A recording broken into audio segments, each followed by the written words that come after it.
अस्सलाम वालेकुम जी, मैं हूँ ज़िया बलोच। 2 अपडेट्स हैं जनाब, बहुत ही ज़बरदस्त और अहम अपडेट्स हैं, मैंने कहा मैं आपको आगाह कर दूँ।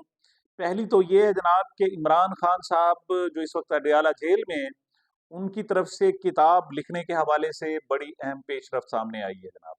और दूसरी जो खबर है कि इससे पहले कहा जाता था कि इमरान खान साहब से डील करने की कोशिशें की जा रही हैं, नहीं की जा रही, की जा रही, नहीं की जा रही। इस तरह इस किस्म की खिचड़ी पकाई जा रही थी।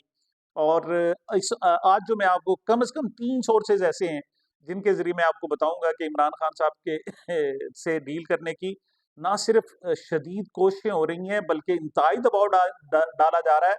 और इमरान खान साहब का आगे जवाब क्या आया है, वो भी मैंने आप आपको बताना है जनाब। सबसे पहले तो बात करते हैं जी किताब लिखने के हवाले से। इस वक़्त खान साहब जेल में बंद हैं और किताब के हवाले से मैं एक बात और बता दूँ कि ये कोई पहली किताब नहीं होगी जो खान साहब किताब लिखेंगे, ये उनकी कोई पहली किताब नहीं, इससे पहले वो साहिब किताब हैं, मुसन्निफ़ हैं जनाब। उन्होंने अपनी किताबें लिखी हैं और ख़ास तौर पर हमारे जो शुमाली इलाका जात हैं, वहाँ टूरिज़्म के हवाले से उन्होंने अच्छा ख़ासा ये जो कबायली इलाका जात हैं और खैबर पख्तूनख्वा और इसके अलावा सारे इस पर उन्होंने जो टूरिज़्म के इम्कानात हैं और पाकिस्तान को एक्सप्लोर करने के हवाले से जो है वो अच्छे खासा लिख चुके हैं। लेकिन अब आजकल जनाब उन्हें कहा गया था, बाकायदा कहा गया कि वो जनाब अपनी इस वक़्त जेल में बंद हैं और अपनी कुछ न कुछ मसरूफ़ियत निकालें और अपनी याददाश्तें कलमबंद करना शुरू कर दें या कम से कम अपने जेल के हालात या जो उनकी सोच आती है, जो ख़्यालात होते हैं वो लिखें। तो इस पर सबसे पहले तो इमरान खान साहब ने पहले पहल बिल्कुल इनकार कर दिया। उन्होंने कहा जी मेरे पास टाइम नहीं है फ़िलहाल। मतलब तो खान साहब जेल में रहते हैं 24 घंटे और ये जेल आम जेल भी नहीं है। ये कैद-ए-तन्हाई वाली जेल है। देखिए, आम जेल और कैद-ए-तन्हाई वाली जेल में फ़र्क ये होता है कि बाकी इसी अडयाला जेल में जो कैदी हैं, वो कैद-ए-तन्हाई में नहीं है। सिर्फ़ 2 कैदी हैं जो कैद-ए-तन्हाई में हैं। पहले तो इमरान खान साहब हैं और दूसरे शाह महमूद कुरैशी साहब हैं। अच्छा, बाकी जो जेल में के लोग हैं, वो एक बैरक में कई-कई लोग होते हैं। बाज़ औक़ात में एक-एक बैरक में बड़ी जो बैरकें हैं, वहाँ 30-40 लोग भी होते हैं। वरना जो छोटी बैरकें हैं, वहाँ 15, 20, 16, 17, 15 और बिल्कुल जो छोटी बैरकें हैं, उसमें भी 4-5 कैदी इकट्ठे मिलकर रहते हैं। सिर्फ कसूरी चक्की ऐसी है जिसमें सिर्फ एक कैदी को रखा जाता है, वरना फिर वो काफ़ी सारे आपस में मिल-जुल कर रहते हैं, कैद-ए-तन्हाई में नहीं रहते। अच्छा, होता क्या है कि जनाब उनको जेल से बाहर निकाला जाता है, वो सारा दिन बाहर जाते हैं, एक्सरसाइज़ करते हैं, घूमते-फिरते हैं, आपस में मुलाकातें करते हैं, गपशप करते हैं, नमाज़ पढ़ते हैं, बाजमात नमाज़ अदा करते हैं। और अगर कोई कैद बामुशक्कत है, तो उनकी जनाब मुशक्कत भी आ जाती है, वो मुशक्कत भी काम करते हैं। लेकिन यहाँ खान साहब को अ, कैद बामुशक्कत नहीं दी गई। पहले तो जब हुमायूं दिलावर साहब ने जनाब उन दिनों वो दी थी ना, उसमें कैद बामुशक्कत नहीं थी। उस वक़्त हम सोच रहे थे कि जब सज़ाएँ देनी थी, तो कैद बामुशक्कत देते। अब समझ आई कि कैद बामुशक्कत देंगे तो आपको उन्हें निकालना पड़ेगा, बैरक्स में लोगों में ले जाना पड़ेगा और उनको कैद-ए-तन्हाई में नहीं रख सकते। लेकिन यहाँ असल मकसद कैद-ए-तन्हाई यानी जो तन्हाई की कैद होती है, दुनिया में सबसे ज़्यादा अज़ियतनाक कैद होती है। और मैं जो बता रहा था कि जो कसूरी चक्की वाले हैं, वो भी सिर्फ़ रात को या कुछ पहर के लिए वो कसूरी चक्की में रखे जाते हैं।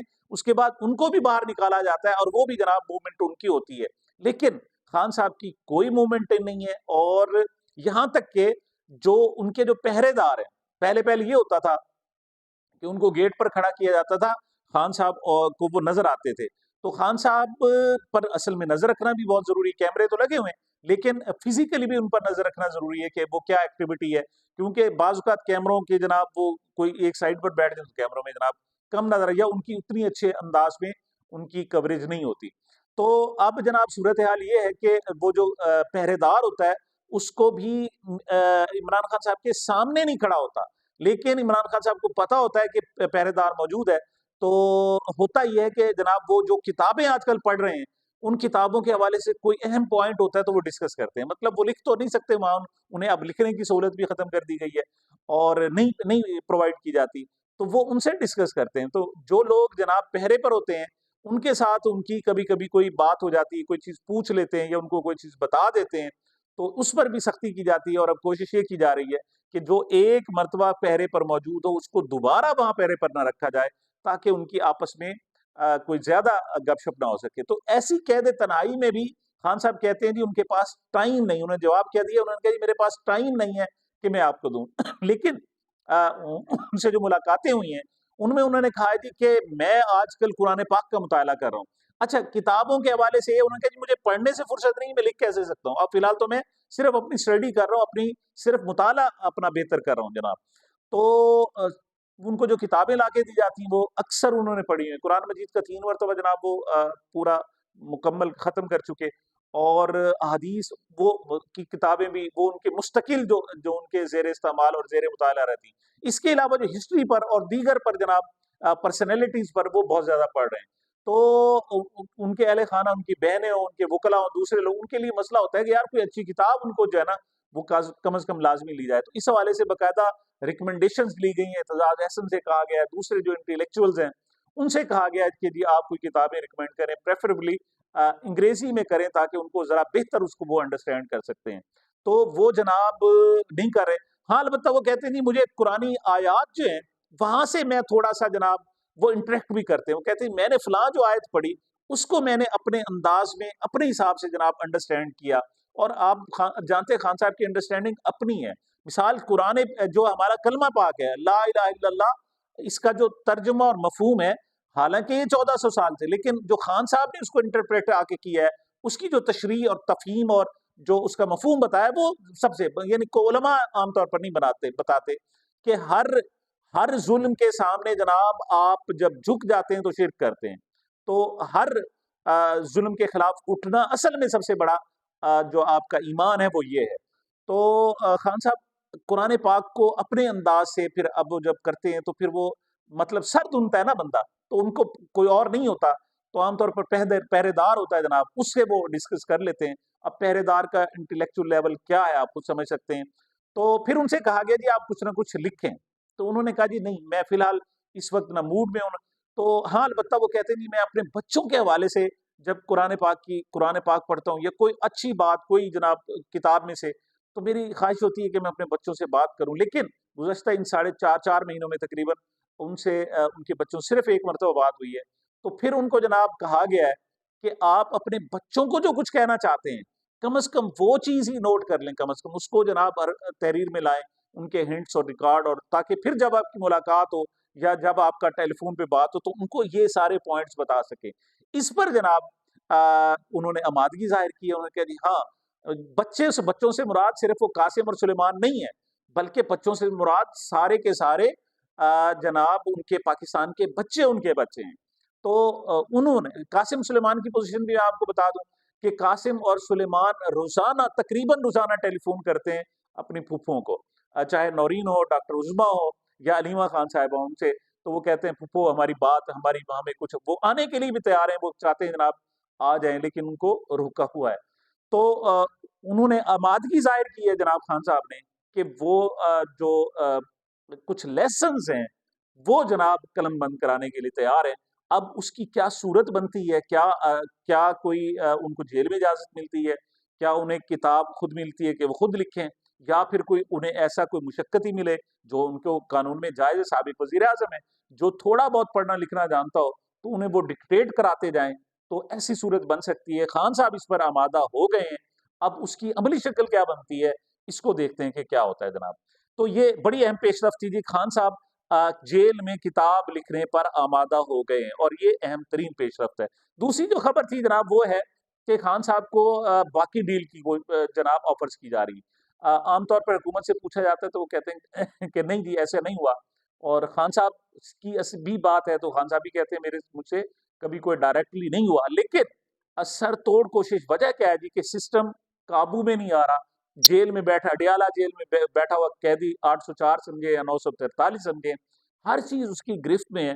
बड़ी कोशिश की जाती है जनाब, इवन आइन को जनाब रोंदा जाता है, पामाल किया जाता है, लेकिन कहीं न कहीं कोई रिलीफ मिल जाता है या नहीं कोई ऐसी सूरत बन जाती है, इंटरनेशनल प्रेशर बन जाता है। और ख़ास तौर पर डोनाल्ड डू और बाजवा के खिलाफ जो मुकदमात की बात हो रही है, तो उस पर जनाब भी एक प्रेशर एक्सर्ट हो रहा है, और इलेक्शन ऊपर सर पे हैं, अवाम की मकबूलियत कंट्रोल नहीं हो रही जो खान साहब की है।